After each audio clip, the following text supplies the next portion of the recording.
Hey you guys, how you doing? Welcome back to another video. It's your boy Boosted Lucky. So today, first off, I wanted to say thank you guys so much for all the love and support that you have shown towards me and the channel. We continue to grow, and man, I remember when this thing was at 80 and now we're almost at 50,000. So if I could get you guys to like, share, and comment down below, I really appreciate it. It really helps the channel to continue to grow. And also, we got some new merch.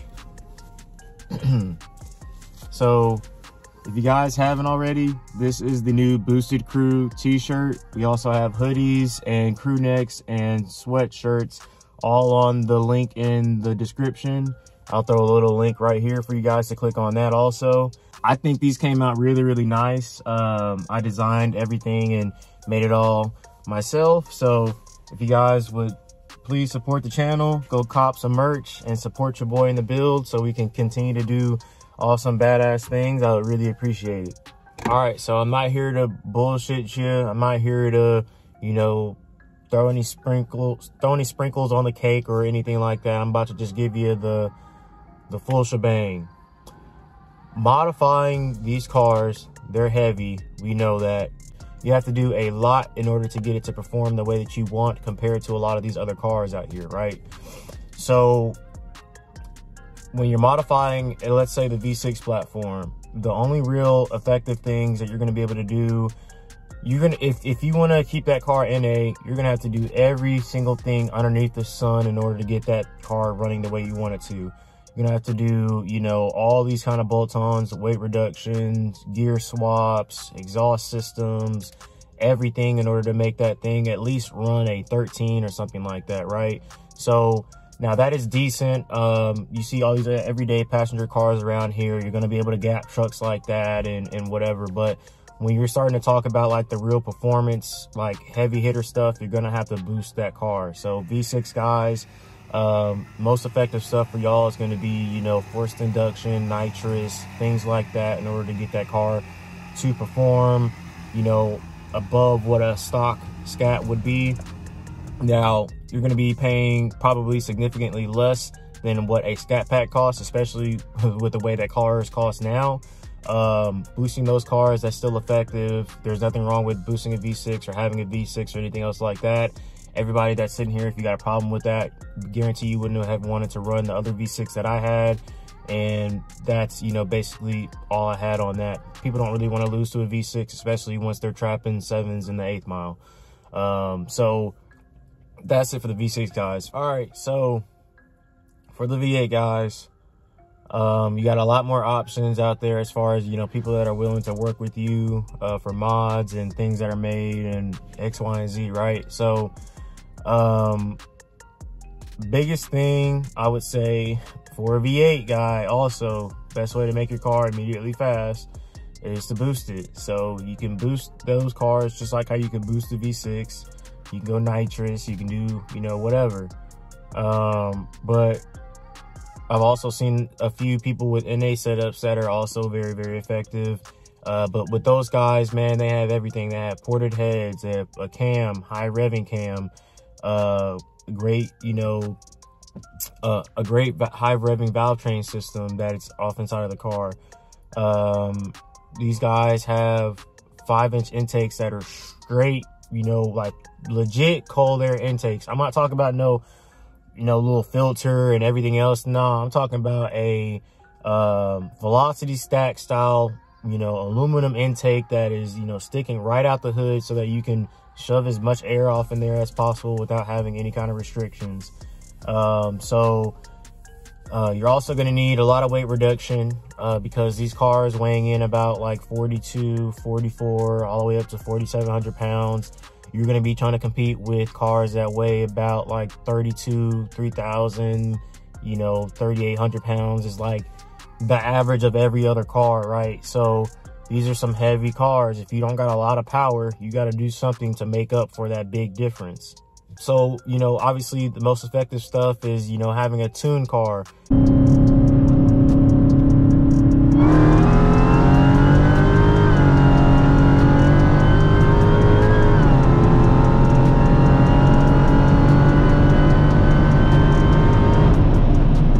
Bro, that bitch fucking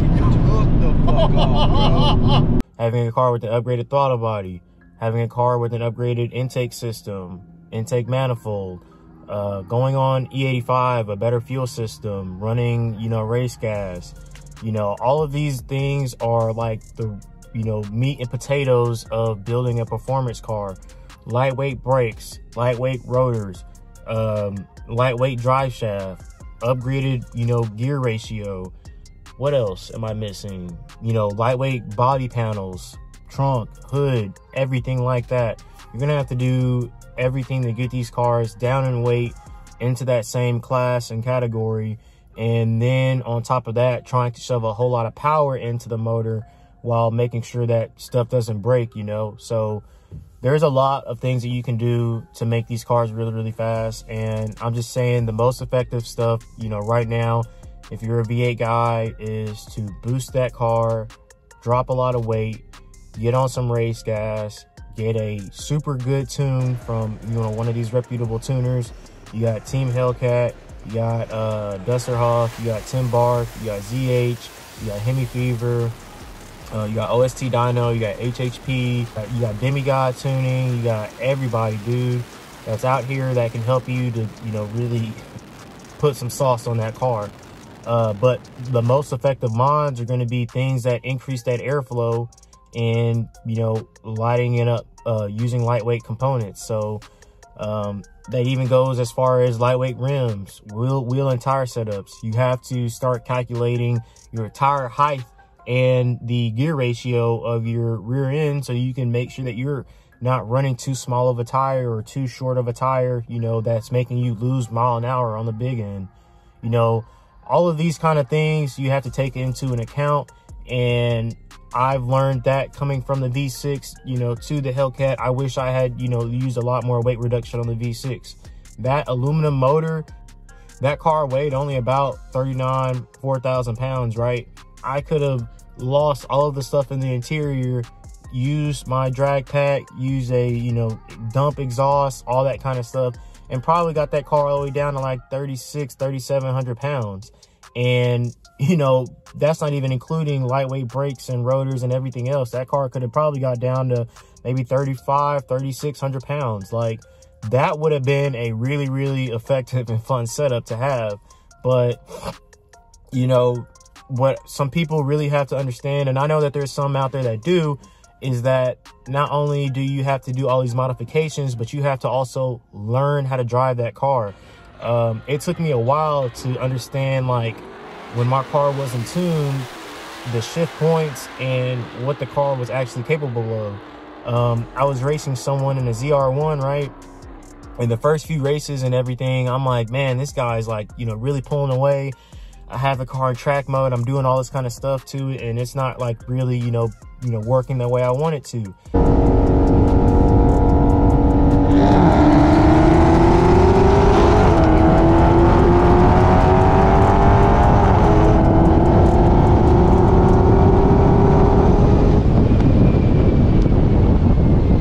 I then threw the car in manual mode, used the actual paddles and stuff, and then shifted the car at about 6,800 compared to the 64 and 6,300 it was shifting at before. And the car did a whole lot better. It didn't bog down another gear when I went. It didn't do this, it didn't do that. It just went and it started catching him. But we ran out of road. I'll throw the video up so you can see that.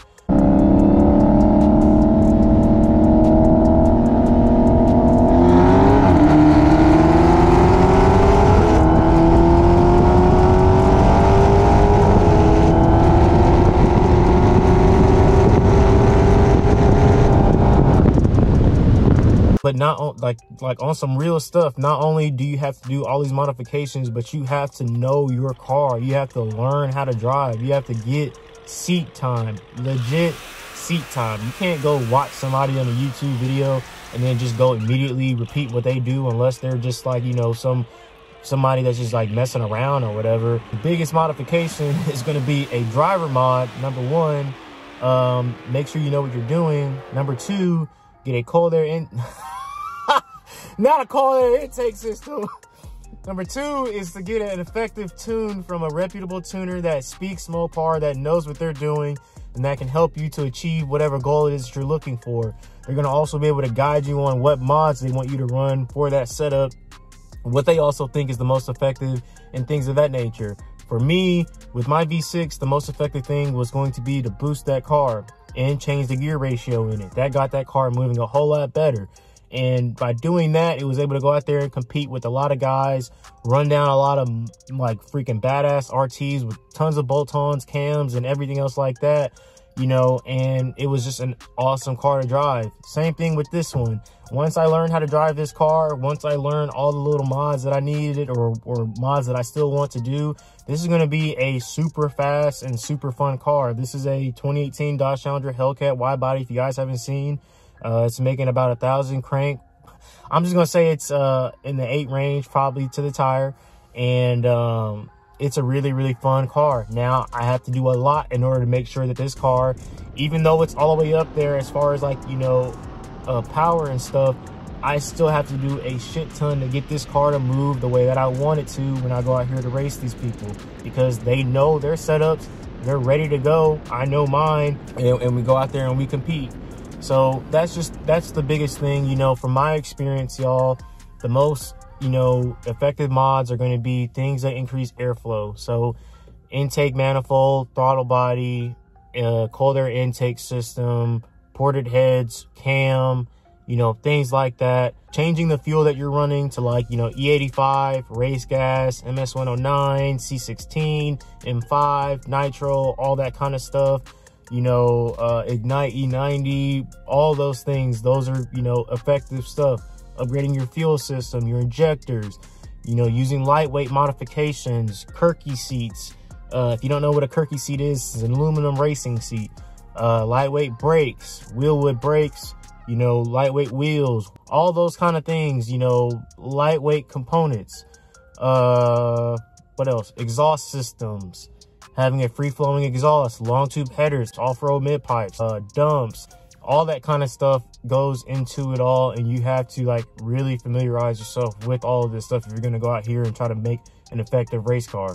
You have to know your car, know how to drive, have a good tuner, and have a good relationship with your tuner so that you can effectively communicate with one another and make sure that the car is doing, you know, what he wants it to do, or he or she wants it to do. And like the biggest thing is, you know, making sure that you have effective modifications on the car. So if you guys want me to go into a video of specifics for each platform, I can do that, you know, based off of all the information that I've collectively gained over the years. I just really want to come on here and give people, you know, a real synopsis of what it's going to take in order for you to go out there and build an effective race car, especially for the MOPAR platform, because dude, trust me, there's a lot of support, there's a lot of information, there's all this other kind of stuff out there, but if you don't apply that to the car, you're not going to be going out there doing anything super crazy. So that's just my tidbit on it. If you guys like this kind of information or this kind of style of video, drop a comment down below and let me know. I'll keep it going. But until next time, this has been Boosted Lucky, and I'll catch you guys on another video.